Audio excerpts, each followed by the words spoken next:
What is going on, everyone? Welcome to the First Position Real Estate Live show. We're definitely in a different location today. Decided to do it in the garage gym today because we got fitness focused real estate investor on today. So it's going to be a great episode. There she is. She's just joining us there. Before we get started, just want to let you know September 25th, our rookie real estate investment workshop is live.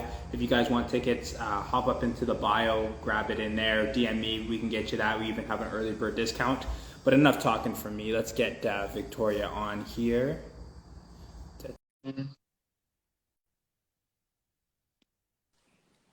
Hey, there she is. I didn't get the memo. I feel like I was just about to run into the garage. No, no, it's all good. It's all good. I My house love is that. oh, that's good. My house is getting a little stuffy today, so it's like, you know what? Let me get out there and give it a little love in there. So that's good. That's If you can't hear amazing. me at all, just let me know. I have the garage open so I can close it. No, I hear you just fine. How you Good. doing?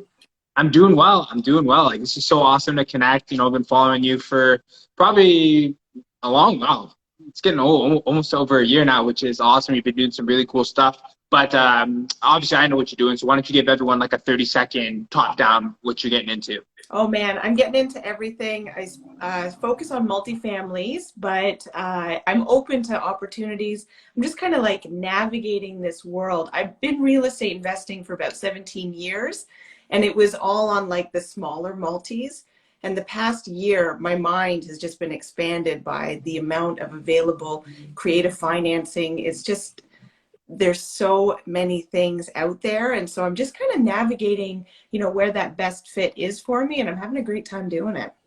That's awesome, awesome. Well, you're the way you're portraying it is amazing too. Like the content you're putting out is so like it's not even like clickbait. It's so like wow, this girl is literally blowing up in the real estate space. So it's awesome. I love it. I'm sure other people love it Thank as you. well.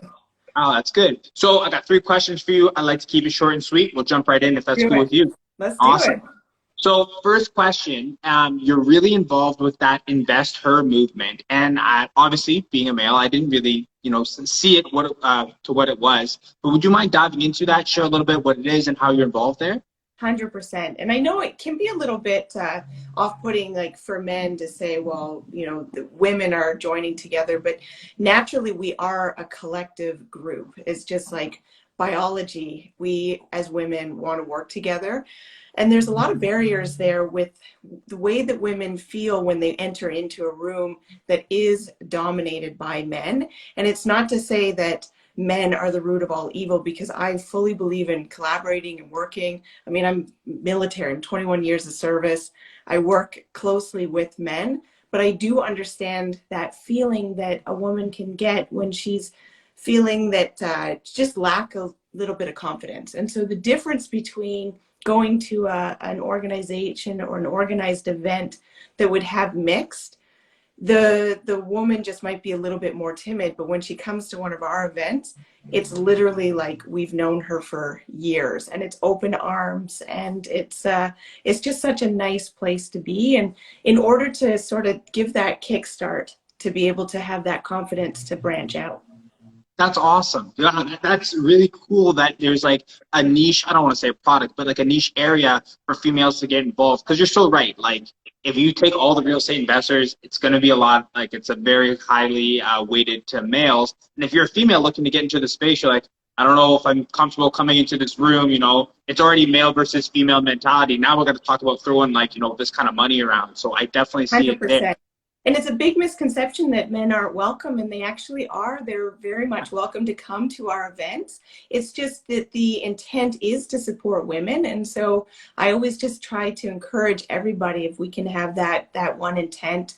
I went to I go to mixed events all the time, but I went to a mixed event that was predominantly men, and where I'm quite comfortable to walk in, I feel confident, but they thought I was somebody's girlfriend. I overheard these two guys talking, and they just were pointing at me and, is she with you? And it didn't occur to them, first off, that I was at an investor event and not somebody's girlfriend. No way. So That's that's just like little experiences like that. And like the women watching will understand that those type of experiences happen all the time. And so it's just like, let's remove all of those misconceptions and let's just learn about real estate. wow. That is amazing. And like, it's funny you bring this up. I was talking with some other people. Like, I'm a larger individual. I'm like, I don't want to put How my head tall up are there. you? I can't tell. I'm I'm like, gonna guess I'm six. almost, I'm like 6'4" and a bit. Wow. Yeah, I played sports, so like I'm not a small human. So like if I go outside at night, like safety is not a concern to me. But other people, they're like, oh yeah, like I'm definitely concerned about that. So like I don't even see that part of like life. Whereas like even in the investment circle, I walk into a room, male, female, I don't really care. But as to a female, like that's a barrier. Like if they want to get into real estate, like I don't even want to get into the rooms because it's a little weird. So that's amazing that yeah, you've Yeah. created that I'll rules. tell you something else. I was talking to another friend of mine who, same thing, large man. He walks into a room and automatically the bias is that he knows what he's talking about. Where I walk into a room and automatically the bias is that I'm a little girl. I don't know what I'm talking about. And so I have to continuously just, I come with a quiet confidence because this is something that I've dealt with my entire career, again, being in the military, and I got a baby face. And so I'm used to it and it doesn't bother me anymore. I'm confident in who I am. And so I don't need to scream that. It will come through. I know that that That's will come amazing. through. But That's the fact that the man automatically gets all of that credibility put on him and he feels that he can't match it, and so it's just this like imbalance. 100%. I know I got some other questions, but I just want to dive one layer deeper here. So at these investor meetups, and again, I know you welcome both males and females. Is it more to like, are we teaching actual like fundamental principles, or is it more like deal sharing, networking? What goes on here?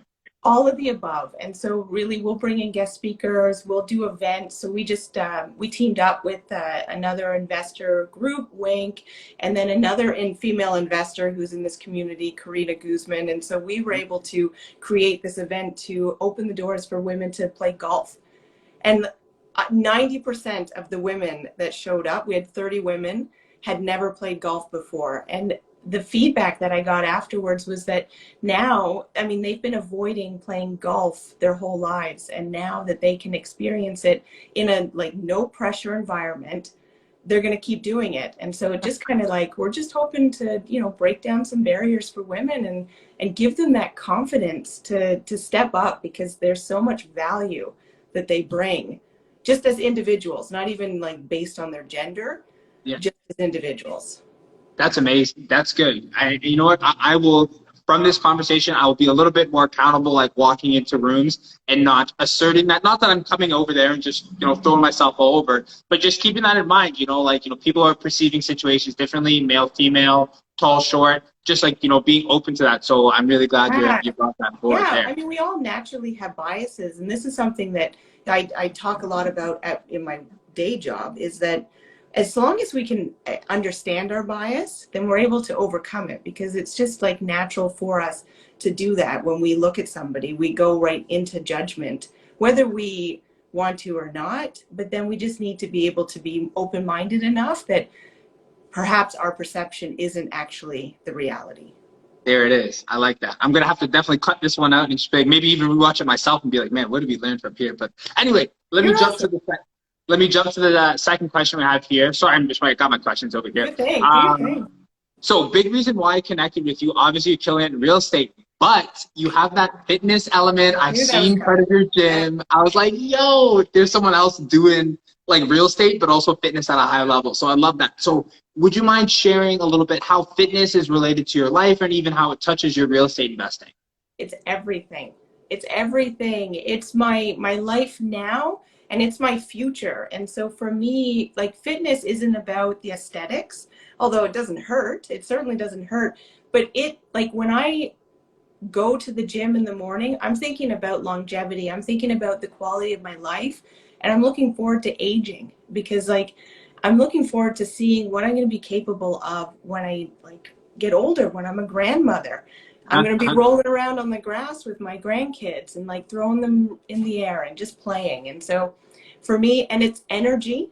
I mean, I wake up naturally at 4:30 in the morning, and then I start working out around 6:30. And like, if I can work out and I can do this routine, I can work 10 times harder during the day. I mean, it's just like the energy, the health, the clarity of mind, and then not to mention the confidence. I mean, again, as a woman, I'm throwing weights around. I'm doing pull-ups. I'm like doing some pretty badass stuff. This morning I'm running on the assault runner with a weight vest on. Like, I feel pretty badass. And so I can walk into a room not needing to talk about it, but just knowing in the back of my head, like, yeah, I did some That's pretty awesome. good stuff.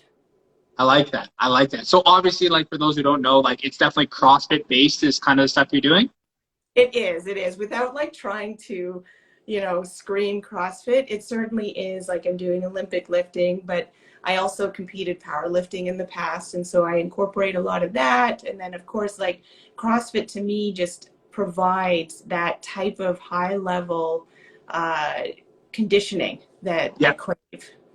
100%. And I'm so with you there. And like, I've done a lot of different training. Like I was very sports specific when I was playing rugby and football. I did like the bodybuilding aesthetic thing for a little bit. I got really into that, almost too into that. So that's another story. But Yeah, then like finding CrossFit was like that amazing hybrid of competition, metabolic conditioning, as well as like strength training. And I'm like, I don't even see how people like don't do this. I don't know how you do it, other things. Like I'm a big fan. And it's like, they say this a lot in CrossFit, but it's functional fitness. And like, it translates in our day to day. I made a joke, I think a couple weeks ago, about like I was walking around with 50-pound dumbbells in each hand, training to like carry all my grocery bags in one trip, right? Because everything that I do in my life now, I can equate it to things that I'm doing in the gym when I'm picking up things, if I'm jumping, everything. That's awesome. That's awesome. I'm so with you there. Like it's like the movements you're doing, you're like, oh, this translates to life like way better. Like, don't get me wrong, you can do like there's a lot of bodybuilding, powerlifting moves that like increase strength. But if you're doing like a real, like you do a couple of weeks of CrossFit, like you'll just feel like you're moving better, like your joints, your body is just flowing better in life. And that's what I'm a big fan of. If you can have strength and conditioning and be able to balance both of those, I mean, that's just like the perfect combination, because sometimes people veer too far to one side or the other. But like, this is a level where, you can do both. And so you can tackle any situation. I'll be good in like an invasion or zombie attack. Exactly. That's what you need. They're gonna come to our gyms when the zombies come. They're gonna need to train. They'll come to our gyms and they'll be good there. Last fitness question: what is your favorite piece of equipment in your garage gym? Barbell. Barbell. There you go. Oh, I love that. 100%. Like it's. I have my own. Like my husband has his. I have mine. Our son has one, and it's the most fun. Like it's so versatile. You can do so much, and I love it. I love it. That's good. Oh my gosh, we could talk fitness for hours. We really could. So let me get to my third question here. So like we'll get at least a little bit real estate specific, because that's kind of what we do here. In terms of real estate, I know you do a lot of stuff like long distance or long distance-ish. How are you combating some of the challenges? Like I'm a long distance investor myself. What are some of the things you do to mitigate risk and challenges long distance?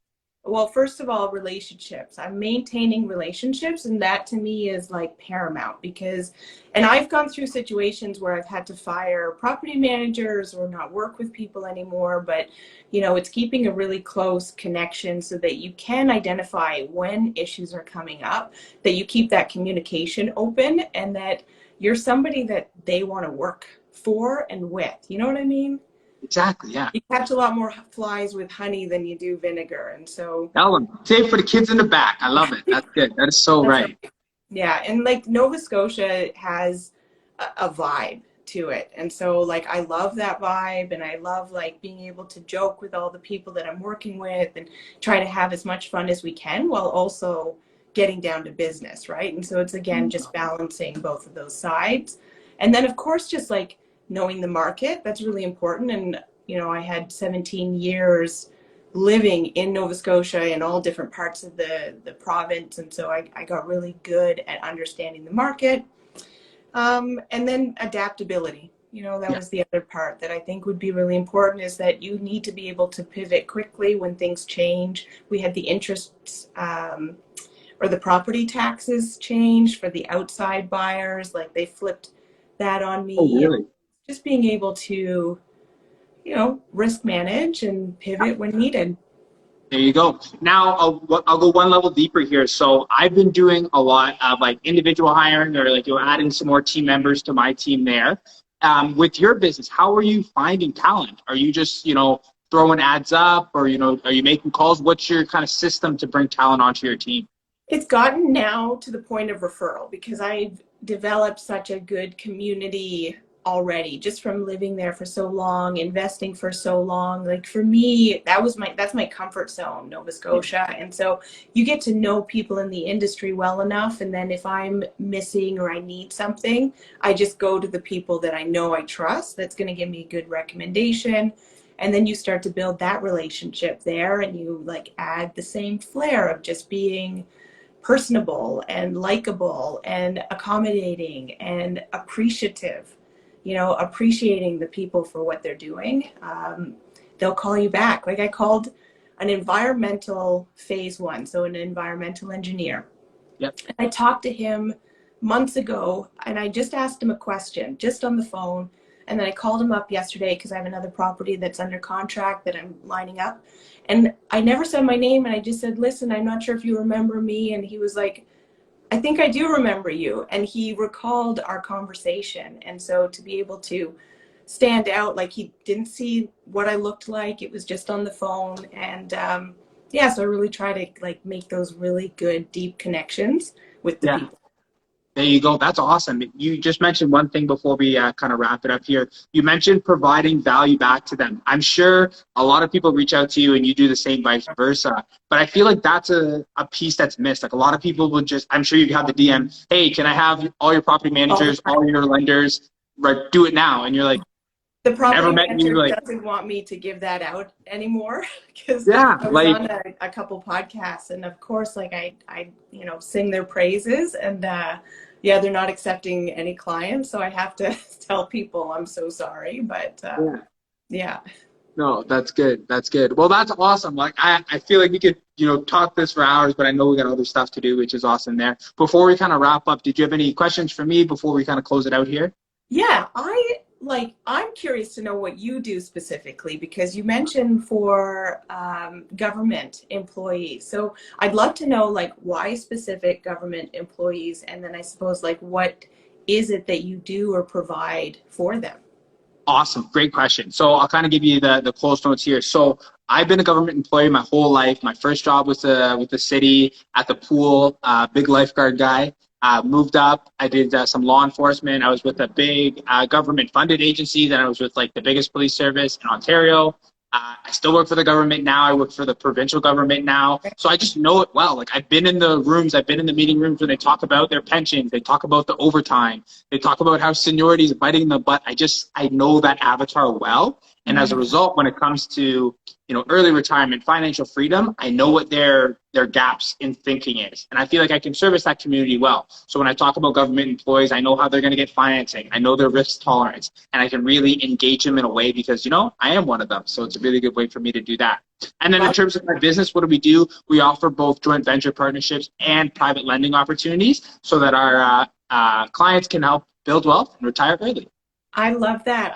Well, like I'm military, and so I certainly know a couple of government employees that maybe I'll send your way. There you go. You let them know. First Position Real Estate, we are always down to help there, which That's is awesome. awesome. This has been great. Oh my gosh. gosh. You're lovely. We'll definitely have to chat again, even if it's like just an offline, because I'd love to connect some more. And your energy is amazing, and I can see you are leveling up, and you're doing so well, and it's great to see. That means a lot. I appreciate that. Well, before we kind of end this off there, where can people find out more about you, get in touch, get in contact, and not get that lender's information? Yeah, I know, right? Instagram, that feels like community to me. And I feel like everybody that I talk to that I know, like we really do connect that way. I answer all my messages. I've started to like, I dabble in TikTok a little bit, but really, and Facebook, I've got a community page and I'm on Facebook and LinkedIn, but really like, if you guys are watching on Instagram and you want to connect, then that's the best place.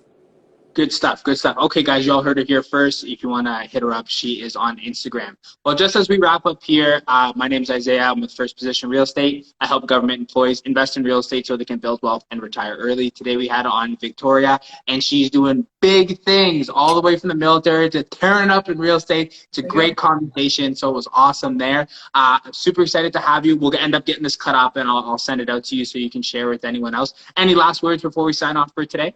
Thank you for having me. Thank you for what you're doing. Next time we're going to have to do it as a workout. Oh, I love that. I love We'll that. do Get like the a little barbell, the little music. Yeah, yeah. Oh, I'm so down. I'm so down. It's going to be excited there. Well, until next time or until that next workout, I hope you have a good day and we'll talk soon, okay? Awesome. Have a good one. Bye.